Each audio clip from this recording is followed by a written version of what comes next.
नमस्ते, म दिपक सिंह। मैले अस्ति जुन हजुरको यहाँदेखिको अगाडिको भिडियोमा जुन कुराहरू हजुरहरूसँग सेयर गरेको थिएँ, यो इन्टरनेट डिभाइसको बारेमा चाहिँ जुन कुराहरू हामीले पढेका थियौँ र आज त्यही डिभाइस कसरी कन्फिगर गर्ने, डिएनएसहरू कसरी सेट गर्न सकिन्छ र यो स्विचहरूमा चाहिँ कसरी आइपीहरू सेट गर्न सकिन्छ भन्ने बारेमा हामी सिक्न गइरहेका छौँ।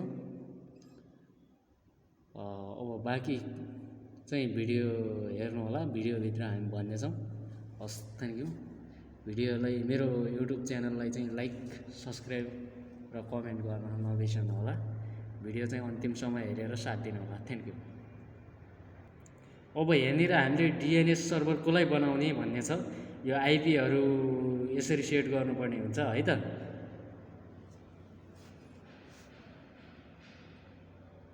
अब यहाँ डिएनएसको चाहिँ हामीले आइपी सेट गर्दैछौँ।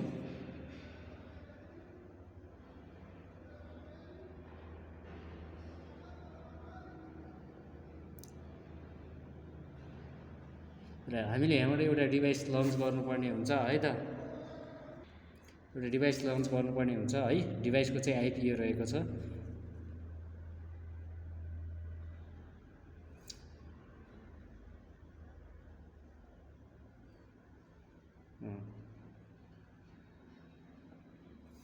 यो डिएनएसहरू कस्तो हुन्छ भने तपाईँको आइपी अनुसारले चाहिँ डिएनएस सेट गर्नुपर्ने हुन्छ है।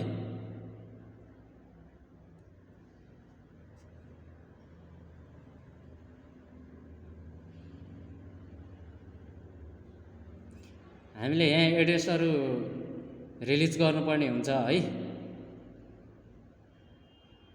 अब यहाँ कन्फिगरको लागि पिङ गर्नुपर्ने हुन्छ है त।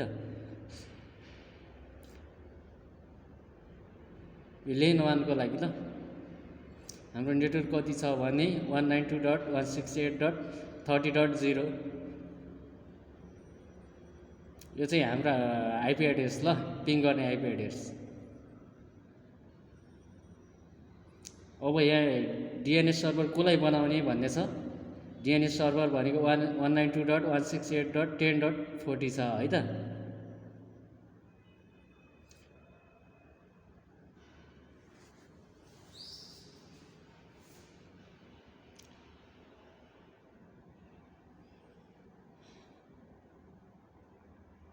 अब यो डिसिपी फोन भन्नाले यो कसो हुने, हाम्रो लेन 2 को लागि हो है त।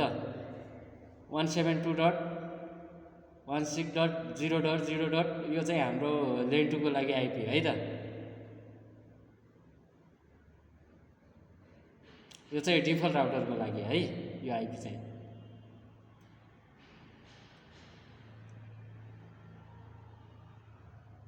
यो चाहिँ हामीले गेटवेमा रिमुभ गर्नुपर्ने हुन्छ है, यो सेक्युरिटीको, इन्टरनेट सेक्युरिटीको लागि। सो यति गरेपछि चाहिँ हामीले यो नेटवर्क कम्प्लिट गर्न सकिन्छ। एउटा नयाँ डिभाइस लन्च गर्नुपर्ने हुन्छ है त। अब यो डिएससिपीमा चेक गर्छौँ आयो कि आएन भनेर है।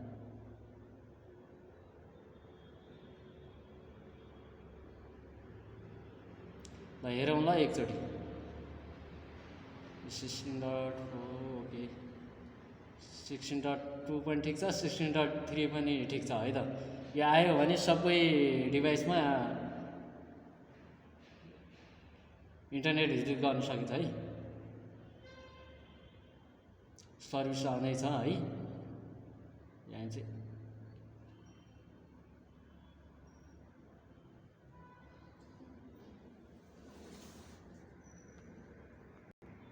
अब यहाँनिर यसरी डिएनएसहरू रन हुन्छ है डिभाइसहरूको। यो सबसे सुरुमा डिएनएस जान्छ डिभाइसहरूमा।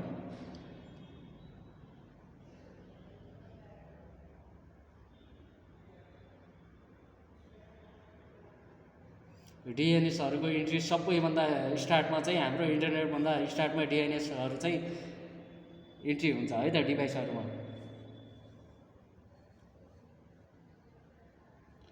अब एचटिटिपीमा जान्छ है त।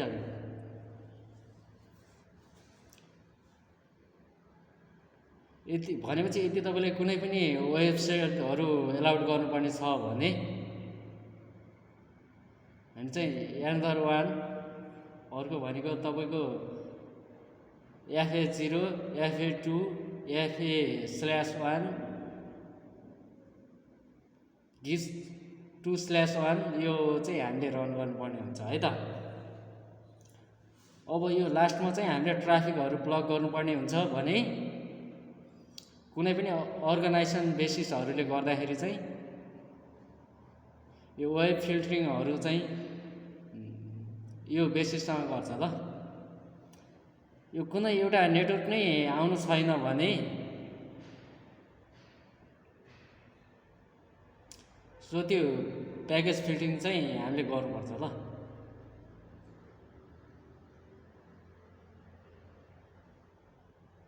त्यो प्याकेज फिल्टरिङ भनेको कसले गर्न सक्छ भने यो फाइबरहरू चाहिँ युज गर्नै पर्छ। त्यो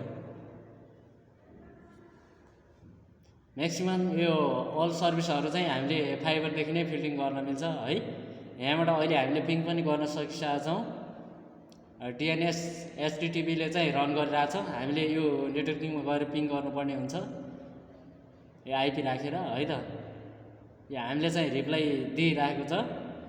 हामीले यो 10.40लाई गर्दा पनि हुन्छ र यसबाट पनि पाइरहेछ। अब यहाँ HTTP चाहिँ रन गर्न पाएको छ कि छैन भनेर हेर्नुपर्ने हुन्छ है त। अब यो केमा रन हुन्छ भने HTTPमा अब त्यो पनि रन भइरहेको छ है त, नो इस्यु।